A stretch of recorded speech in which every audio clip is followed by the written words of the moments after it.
बिस्मिल्लाहिर्रहमानिर्रहीम। नाज़रीन अस्सलाम वालेकुम। मैं हूं आपका मेज़बान साबिर शाकिर फाकिदार हुकूमत इस्लामाबाद से कुछ ताज़ा तरीन इत्तलात और खबरें आपसे शेयर करते हैं। पाकिस्तान के हालात वाक़यात में बड़ी तेजी से तब्दीली आ रही है। एक तरफ नवाज शरीफ साहब हैं जो कि वापस आने के लिए पर तोल रहे हैं, लेकिन उनके अपने खास लोग ये कह रहे हैं कि मियाँ साहब वापस मत आना और वहीं पे रहें जहाँ पे हैं। आपका बुढ़ापा यहाँ आके खराब हो जाएगा और पाकिस्तान के हालात आपके लिए बिल्कुल साजगार नहीं है और अब आप उस तरह से मकबूल भी नहीं हैं। आपकी लीडरशिप भी उस तरह से कैरिज्मेटिक नहीं रही।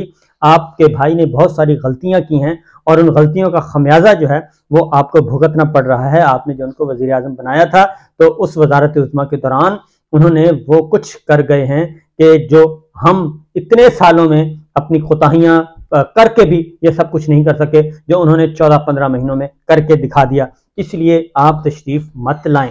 लेकिन मामलात बिल्कुल इसके बरक्स हैं। मियाँ साहब चाहते हैं कि जनाब मुझे हर सूरत में वापस जाना है और मैंने अपने मुकदमात ख़त्म करवाने हैं और मेरे मुकदमात ख़त्म होने चाहिए ताकि मैं आराम से आ जा सकूं और इससे ज़्यादा मुझे कुछ नहीं चाहिए। बाकी ये वजारत उज़्मा, ये इक़्तिदार, ये उनको भी पता है कि ग्राउंड रियलिटी, ज़मीनी हक़ाइक़ उनको बहुत अच्छी तरह इल्म है कि जनाब उनके पाकिस्तान में अब वो वाला टैका शैका बाकी नहीं रहा। लेकिन वो चूंकि गिरफ्तारी से बचने की कोशिश कर रहे हैं, वो चाहते हैं कि उनको क्लीन चिट मिले और घर बैठे बैठे मिले और उनको वापस जेल ना जाना पड़े। मैं इसकी डिटेल्स मेन चैनल पे बता चुका हूँ मुकम्मल तौर पे कि जितने भी अब तक कानूनी माहिरीन हैं, आइनी माहिरीन हैं और जो क्रिमिनल केसेस को समझते हैं, फौजदारी मुकदमात को समझते हैं, उनके ख्याल में मियाँ साहब का जेल जाने के अलावा कोई और ऑप्शन नहीं है, क्योंकि वो सज़ा याफ्ता हैं, वो मतलूब भी हैं और मफरूर भी हैं और वो मुजरिम भी हैं और वो एक 50 रुपए के स्टाम्प पेपर पे चंद हफ्तों की छुट्टी पे गए थे। जेल से उनको भेजा गया था। उनकी सज़ा बदस्तूर मौजूद है, उनकी सज़ा सस्पेंड नहीं हुई और वो जैसे ही जाएंगे अदालत के सामने सरेंडर करेंगे तो उनकी सज़ा बहाल हो जाएगी। तो सुप्रीम कोर्ट या हाई कोर्ट को, अदलिया को आउट ऑफ द वे जाके उनको सपोर्ट करना पड़ेगी और एक नई मिसाल कायम करना पड़ेगी कि जेल से आप बंदा निकालें, उनको बैरून मुल्क भेज दें सजा याफ्ता शख्स को और उसके बाद वापस लाएं और सीधा वो अपने घर जाए और उसके बाद वो जेल ना जाए और उस सजाएं भी बरकरार हों, अपीलें भी मौजूद हों। तो ये एक बहुत बड़ा मसला बना हुआ है। एस्टेब्लिशमेंट का भी यही ख्याल है।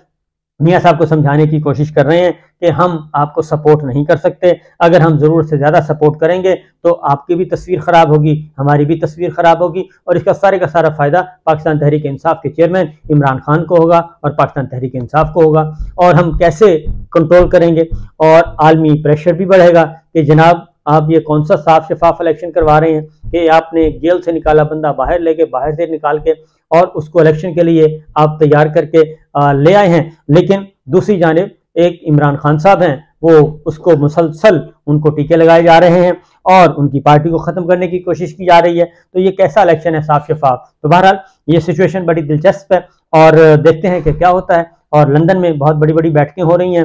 मियाँ साहब को सारी तस्वीर, सारे मंजरनामे उनको दिखाए जा रहे हैं और उनके लाइक माइंडेड और जिनकी बात वो सुनते हैं वो भी तशरीफ लाए हुए हैं। और एक और बात जो है वो शाहिद खाकान अब्बासी साहब के बारे में है कि शाहिद खाकान अब्बासी साहब की जो मुलाकात हुई है उसमें शायद वो बताने आए थे और कुछ डिस्कशन करने आए थे कि शायद वो मुस्लिम लीग नवाज छोड़ रहे हैं और एक नई सियासी जमात की बुनियाद रख रहे हैं।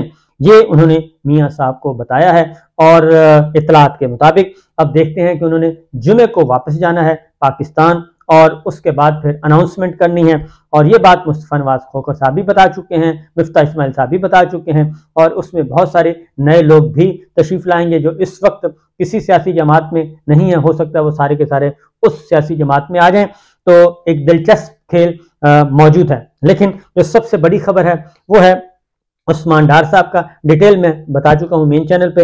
इसमें कुछ और एंगल से आपको कोशिश करूंगा बताने की कि उस्मान डार साहब जो कि बिलाशुबा उनको गिरफ्तार किया गया था, पहले वो रूपोश थे, उनको गिरफ्तार किया गया, मुखबरी की बुनियाद पे गिरफ्तार किया गया। कुछ मुखबरीन ने इतला दी, वो गिरफ्तार हो गए और उससे पहले जो उनके घर पे जुल्म सितम, उनका कारोबार बंद, फैक्ट्रियां बंद, सब कुछ बंद, उनकी वालदा दरबदर और वो अदालतों के दरवाजे खटखटाती रहीं और जिस तरीके से उनकी सारी प्रॉपर्टी सील कर दी गई थी, फिर उन्होंने डी सील करवाया, केसेस अभी चल रहे हैं, तमाम कारोबार उनका तबाह हो चुका है, खिड़कियां, शीशे, घर सर हर सब कुछ तोड़ छोड़ के चले गए थे और उनके भाई ने भी बताया था।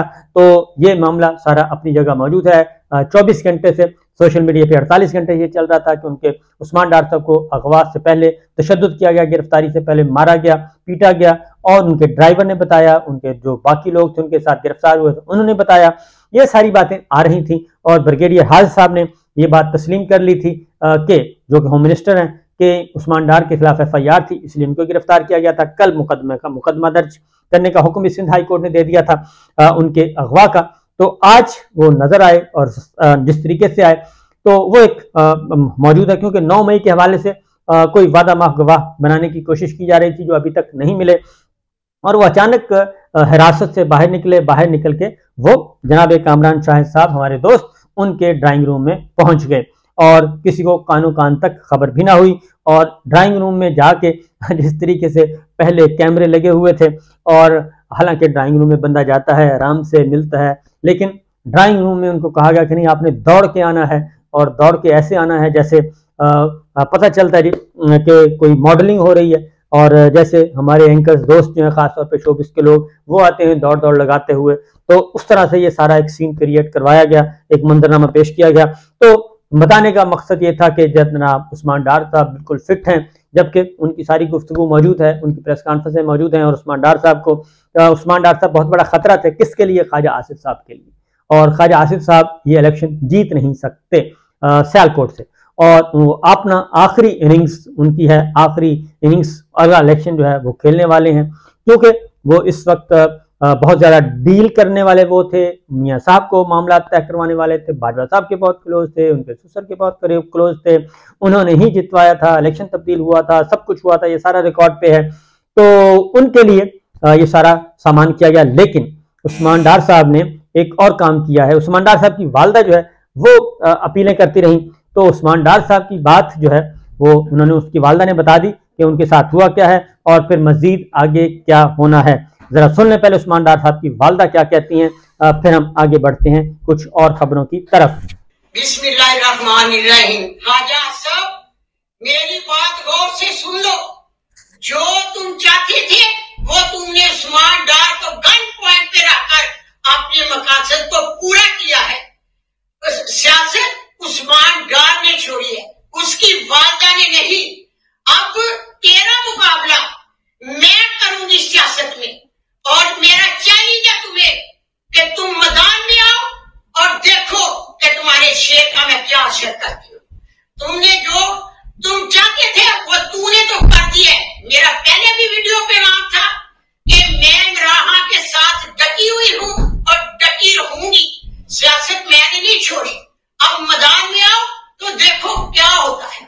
तो इस तरीके से उस्मान डार साहब के मुकाबला, उस्मान डार साहब तो चले गए और उन्होंने तो कह दिया कि जनाब उनसे एक स्टेटमेंट भी निकलवा लिया गया, सब कुछ कर लिया गया, लेकिन उनकी वालदा ने ख्वाजा आसिफ साहब को कर दिया है चैलेंज कि इलेक्शन मैं लड़ूंगी, आपके मुकाबले में लड़ूंगी और आपको जीतने नहीं दूंगी, आप भी आए और शेर भी आए। तो देखिए कि अभी तो पार्टी शुरू हुई है। उस्मान डार की गिरफ्तारी, उसका पहले रूपोशना, फिर उसके बाद गिरफ्तारी, गिरफ्तारी के बाद अगवा का मुकदमे दर्ज करने का हुक्म, और उसके बाद फिर अचानक उनका वापस आना, और फिर ब्रिगेडियर हाजिर साहब को उससे पहले कहना कि उनके खिलाफ FIR दर्ज थी, उसको गिरफ्तार किया गया है।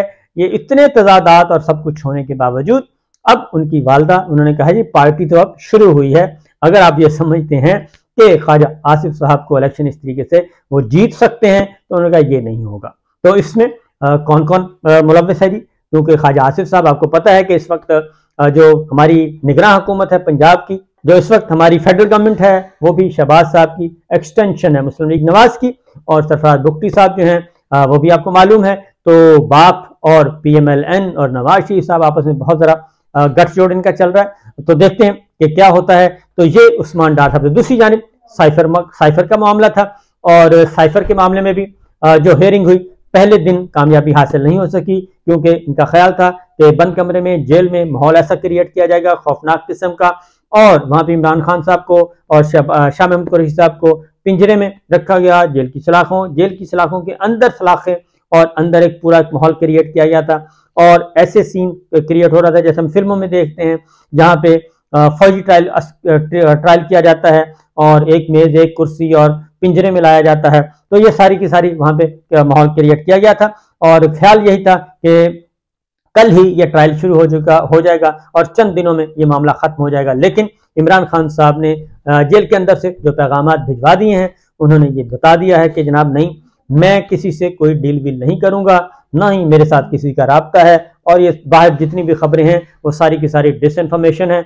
हमारा वही मौक़िफ़ है। उन्होंने कहा उससे कोई 1 इंच भी मैंने पीछे नहीं हटना। Free and fair trial, free and fair election, मुझे इलेक्शन चाहिए और पाकिस्तान के अवाम को इलेक्शन दे दें। जिसने जीतना है वो जीतेगा और जो जीतेगा वो अपना इख्तिदार हासिल करेगा, हुकूमत बनाएगा और उमूर ममलिकत चलाएगा।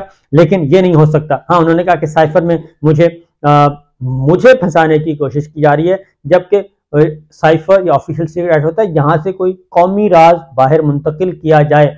तो मैंने तो कौमी राज बाहर मुंतकिल नहीं किया, बल्कि बाहर जो साजिश हुई उसके बारे में अपनी कौम को बताया और अपनी कौमी सलामती कमेटी को बताया, अपनी काबीना को बताया, अपनी पार्लिमान को बताया, अपने चीफ जस्टिस को बताया, अपने प्रेसिडेंट को बताया, अपने आर्मी चीफ को, अपने DGISI को, अपने मुसल्लह फौज के चारों सरबराहान को बताया। मैंने तो बताया कि बाहर ये साजिश हुई और ये हमारे पास इत्तला आई, और इत्तला देने वाला भी कोई गैर नहीं था, पाकिस्तान के एम्बेसडर थे, सफीर थे, और जो बाद में सेक्रेटरी खारजा के तौर पर रिटायर हुए। लिहाजा वो मुतमईन इमरान खान साहब, और उन्होंने अपनी टीम के खिलाड़ी भी तब्दील कर दिए हैं और बैरिस्टर गौहर को और शोएब शाहीन साहब को अपना ऑफिशियल स्पोक्स पर्सन मुकर्रर कर दिया है।